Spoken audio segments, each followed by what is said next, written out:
What in the world? There are mountains to climb and you decide to roll around in the dirt.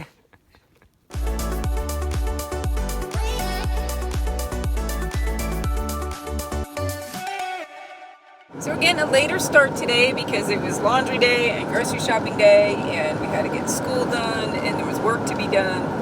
So we're heading out at like 4 o'clock. So McKenna has been dying to get to a slot canyon, so I think we found one at Wire Pass that's only about a mile in. So hopefully it works, because the slot canyon we tried to go to a couple days ago did not work because the wash had been washed out. And we're gonna have to hike, you guys have to hike a mile through the wash up here. So hopefully that's not like still wet.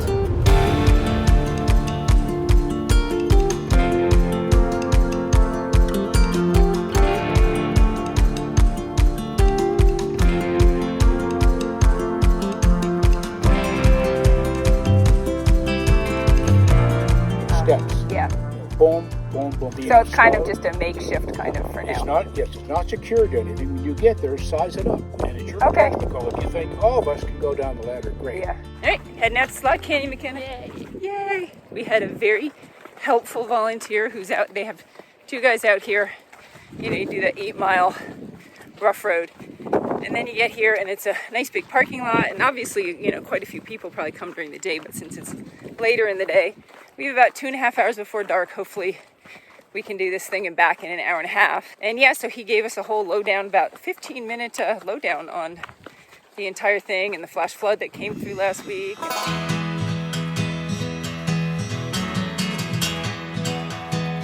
You're gonna whack your head. All right, give it up. I have a backpack on, so that's fine. I'm getting some. You're gonna get stuck. No. You're going, would you like to just put your arm down and I will get a picture and we'll pretend that you made it all the way in. All right, we will just leave you here and go to the Slot Canyon and come back because you are very proud of yourself for getting in there and it was difficult. So.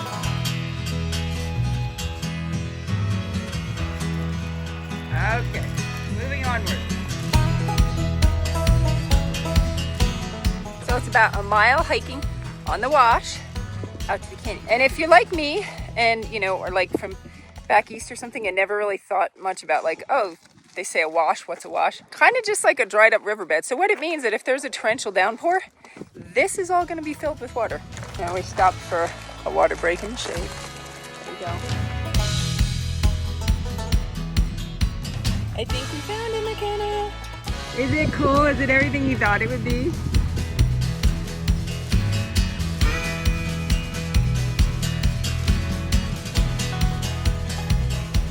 Everyone's photographing. So there's an 8-foot drop up ahead where there was a ladder. It got washed out in the storm a week ago. And so they were starting to put it back in today, but they didn't get it done. So we're not sure if we're gonna be able to use the ladder or go out and around.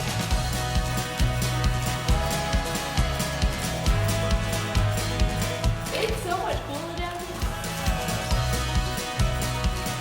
Graceful, McKenna, very graceful. I will climb it. Tiny. Stupid. Can I get a picture? Done it. Yeah, he's laughing. Oh, she blames me. I think it was less steep where Jared went up, huh? This is a joke.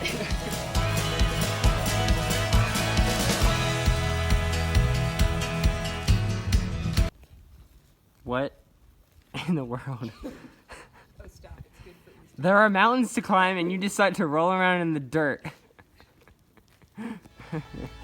Snack time.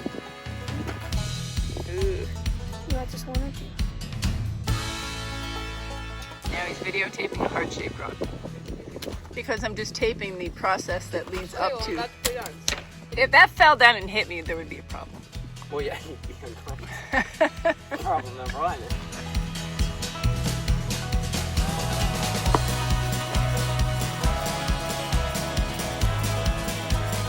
Athleticism at its finest. No one's carrying you back.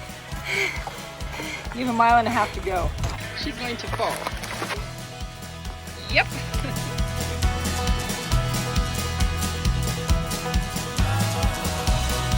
What was your Slot Canyon experience, McKenna? Good.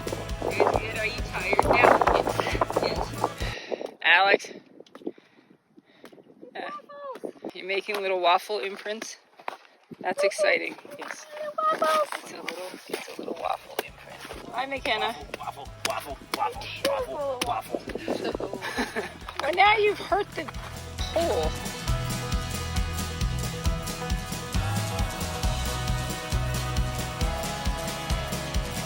Hey, girls.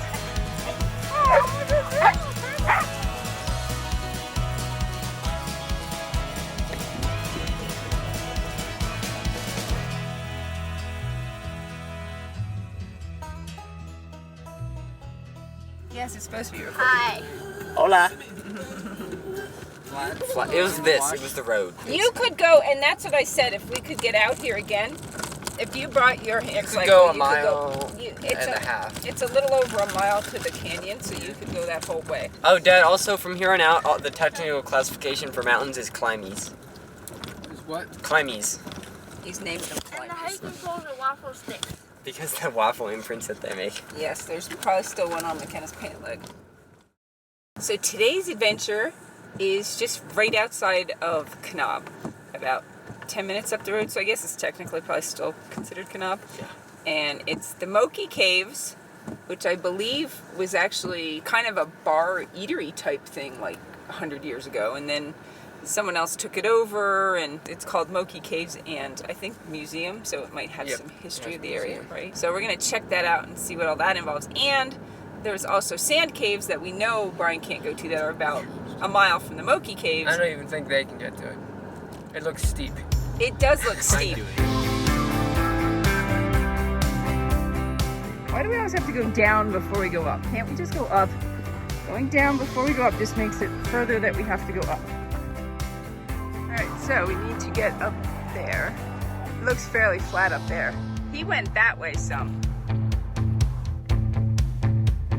Okay, the twins went up that way, so they're up top. Alex and I are a little more cautious. We're trying to find a slightly easier way. It looks like someone painted the rock and it dripped down.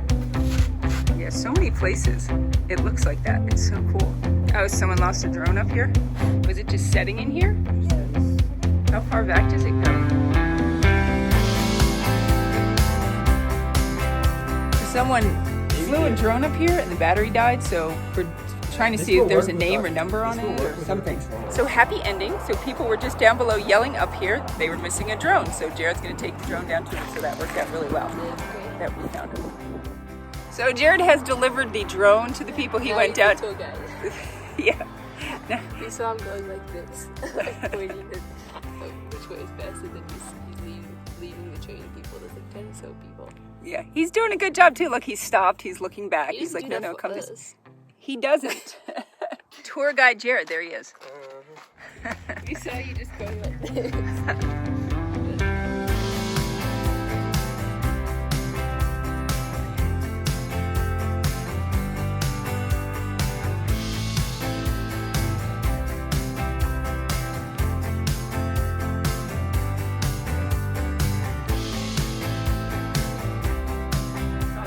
So this place is pretty cool. There's a little eatery outside here, and you can get smoothies Food and all truck. kinds of stuff. Did you climb way up there, honey? Yeah. Yeah, Did- but the air's kind of thin up here. We're at about 8,000 feet, I think.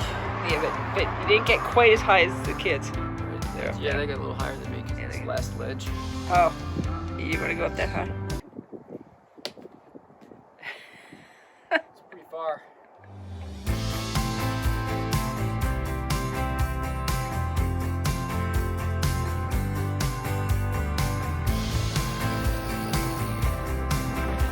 Having fun? This bike's so heavy, I underestimate how much it slows down on the uphill. Oh, yeah, So I because need it to weighs get a lot ton more. more speed before I can go up.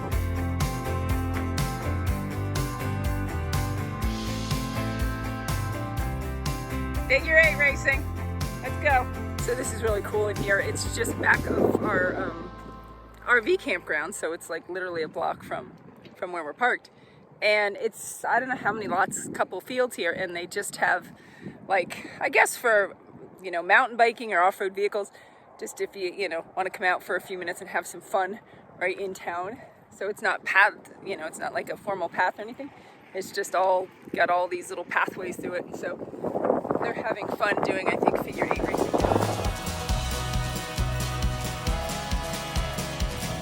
All right, hold on. I